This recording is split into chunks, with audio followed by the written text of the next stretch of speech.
बहुत समय पहले आनंदगढ़ नाम का एक समृद्ध राज्य था। वहाँ के राजा न्यायप्रिय थे और उनकी एकमात्र पुत्री थी, राजकुमारी आर्या। राजकुमारी आर्या सुंदर होने के साथ साथ अत्यंत बुद्धिमान और दयालु भी थी।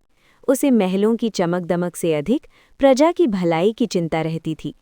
जब वो विवाह योग्य हुई, राजा ने घोषणा कर दी, जो भी युवक सच्चा, साहसी और योग्य सिद्ध होगा, उसी से राजकुमारी का विवाह किया जाएगा।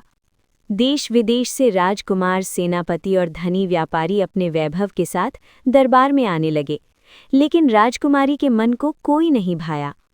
उसी राज्य के एक छोटे से गांव में अर्जुन नाम का एक गरीब युवक रहता था। वो लकड़ियां काटकर अपनी बूढ़ी माँ का पालन करता था। कपड़े साधारण, भोजन साधारण, पर हृदय स्वर्ण से भी अधिक पवित्र।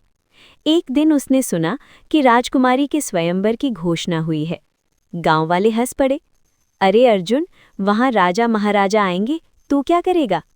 अर्जुन मुस्कुराया और बोला, भाग्य से नहीं, कर्म से सम्मान मिलता है। स्वयंवर के दिन राजा ने घोषणा की, 3 परीक्षाएं होंगी।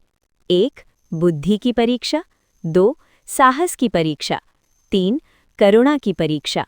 जो इन तीनों में सफल होगा वही योग्य वर होगा। दरबार में एक पहेली रखी गई, ऐसी कौन सी वस्तु है जो बांटने से बढ़ती है? धनी राजकुमार चुप रहे। अर्जुन ने उत्तर दिया, ज्ञान और प्रेम। दरबार में सराहना गूंज उठी। राजकुमारी पहली बार मुस्कुराई। राज्य के जंगल में एक उग्र बाघ का आतंक था। कई योद्धा डर कर लौट आए। अर्जुन ने बाघ को मारने के बजाय जाल में फंसे उसके पंजे को मुक्त किया। घायल बाघ शांत होकर जंगल में लौट गया। राजा चकित रह गए। राजकुमारी की आंखों में सम्मान झलक उठा। महल लौटते समय मार्ग में एक वृद्ध भिखारी गिर पड़ा। धनी उम्मीदवार आगे बढ़ गए। अर्जुन रुका, उसे पानी पिलाया, सहारा दिया और अपने भोजन का हिस्सा दे दिया। वृद्ध मुस्कुराया और उसी क्षण वो एक ऋषि के रूप में प्रकट हुए। दयालुता ही सच्ची महानता है।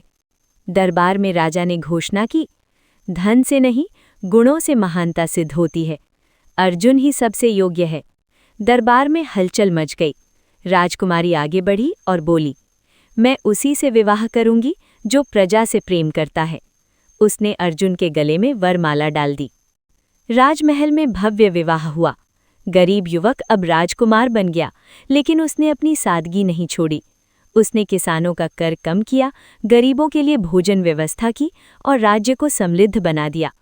लोग कहते थे, राजकुमारी ने वर नहीं चुना, उसने एक महान राजा चुना।